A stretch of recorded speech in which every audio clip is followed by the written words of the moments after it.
Okay, so you saw the little creative reel. Um, so as you're getting ready to buy TV, remember the CPM cost. What does CPM stand for, class? Cost per thousand impressions. And again, it's expensive. Production costs are expensive.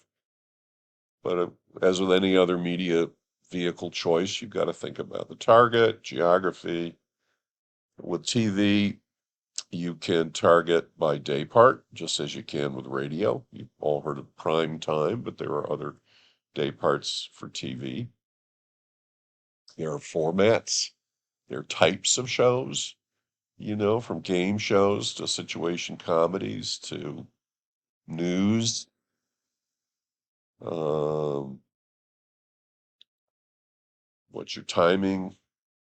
How soon do you have to get something on the air? With TV, it may take a while to write and approve and then produce a TV commercial.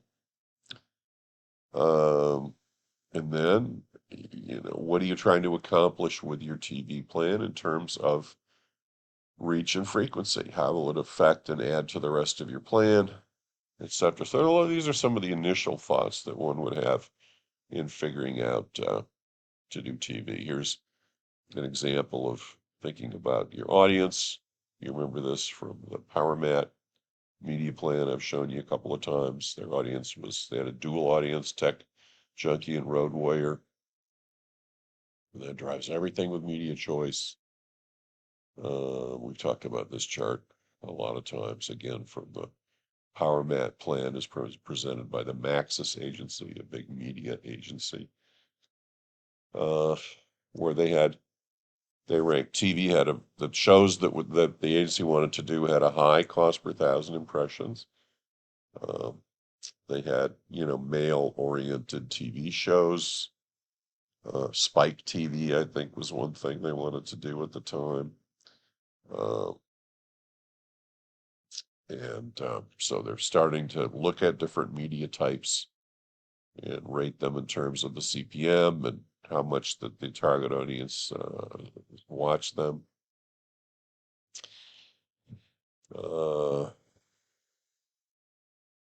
we I'll just keep reminding everyone, have used Mosaic to get us information about viewership. Here's an example where you see channel preferences for different Mosaic clusters. Um, okay, Wired for Success cluster, the Modern Blend, Metro Fusion cluster, Bohemian Groove cluster. That's me, Bohemian Groove, definitely that's me. And you see the channel preferences. So remember, when we're choosing media, we always look at what our target is consuming.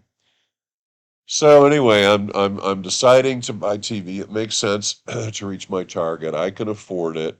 And now, similar to what I would do with radio, if I want to be national, I can go direct to the basic networks, NBC, CBS, ABC, Fox.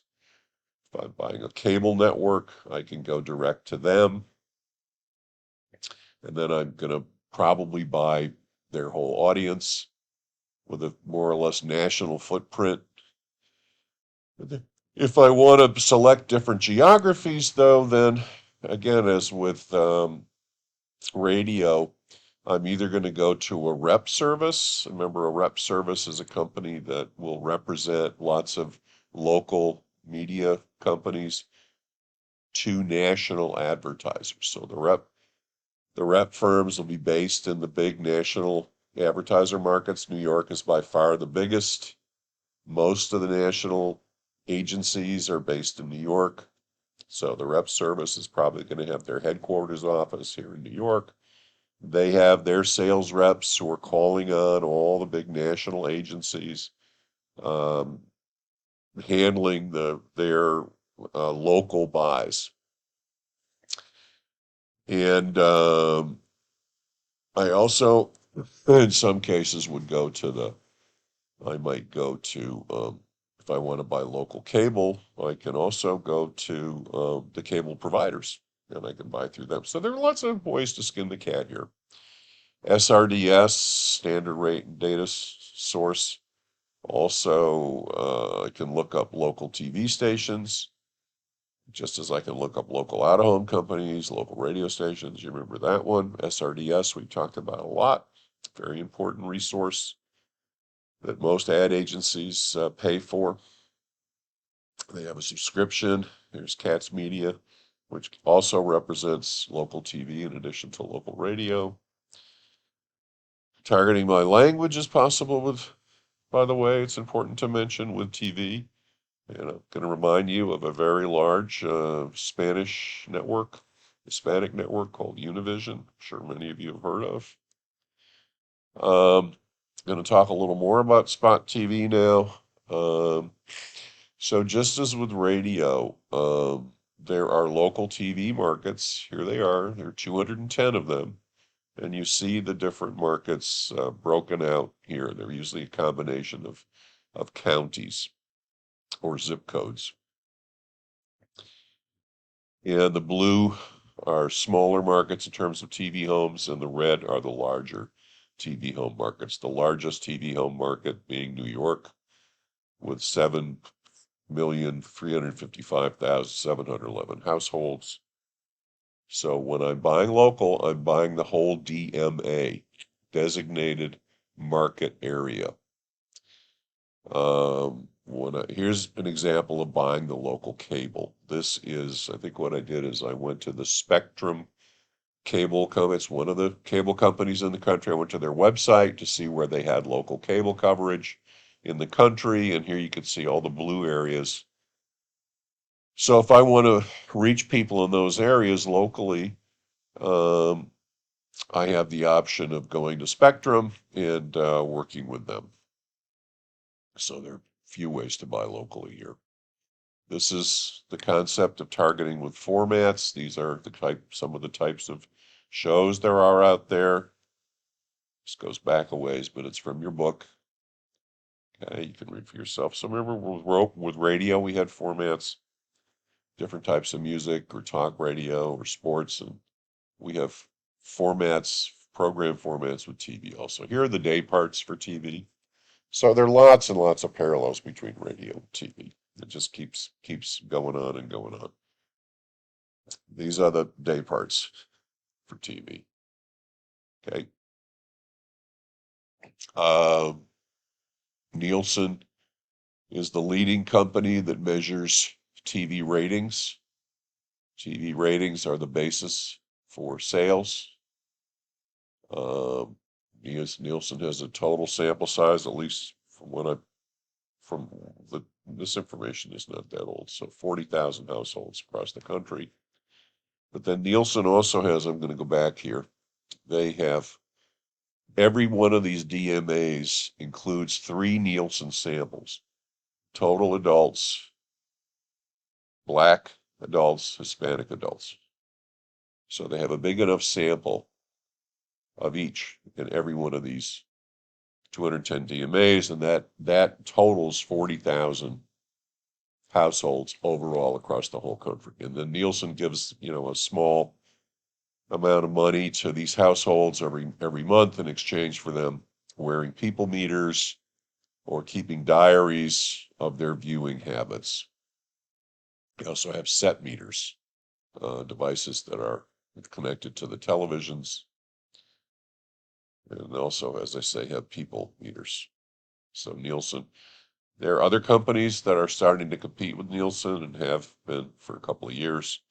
Nielsen actually got into a lot of deep, what, over COVID because they underrepresented out of home, like viewing of shows in bars and things like that. Ooh, my battery's running low.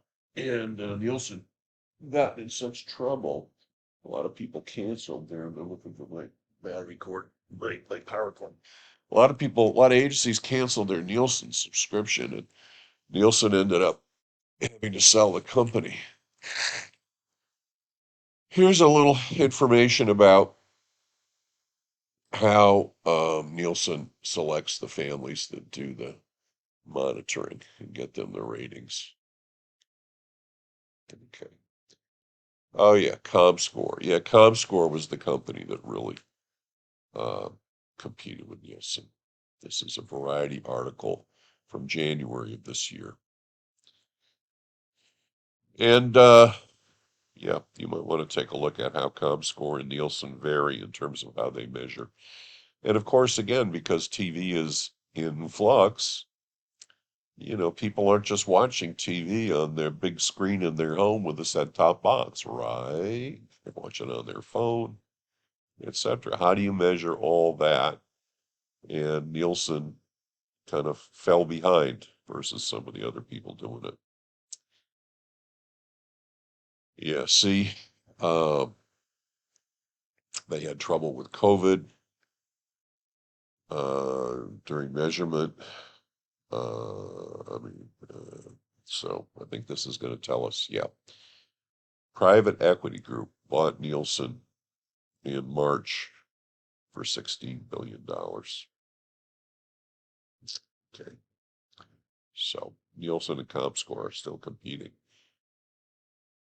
getting TV ratings. And as I said before, there are sets, internet-enabled sets with computers in them that are also tracking viewing habits of people and selling that information directly to advertisers for targeting. Okay. Now, we're still talking about buying. I wonder how far we are on this here. So we're still talking about buying um, a TV. And this is one of the things that my friend Andy was able to tell me about. I didn't know too much about, which is a resource called Squad, SQAD. TV stations all over the country report their costs per rating point to Squad. And then Squad publishes that information and agencies subscribe to it. And an agency buyer, when they're starting to plan and budget per market, they can look up different stations in the market on Squad and see how much it costs to buy one rating point. One rating point is 1% of the population of the DMA. So important to know. It's an important planning resource. Okay. Yeah, and there's the site, the Squad site issued monthly, all Nielsen DMAs, 67 different demographics. Lord, Lord, Lord, Lord. It's for local costs. Here's their website, which hopefully you can see. Oh, I'll accept everything. Just go ahead, ding me. Here are all these guys. Looks like they've got a diversity problem right off the bat. Oh, they got one woman in there. So it's information about Squad, about products. Let's just look one up for the heck of it, just because. Okay.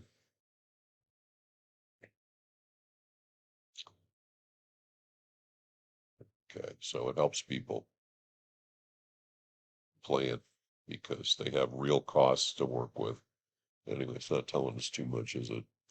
They're not revealing too much there. Whoa, how did we get there? All right. Uh, okay, negotiating.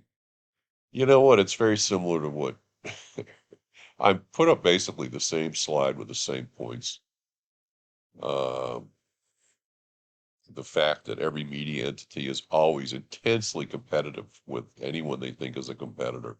So if you're buying a local market, all the local TV stations are going to fight like cats and dogs to get as much of your budget as they can. And you can use that when you negotiate. They don't do value added worth a nickel, local TV stations. But they may have local sports tickets, things like that you might be able to get. So let me stop here.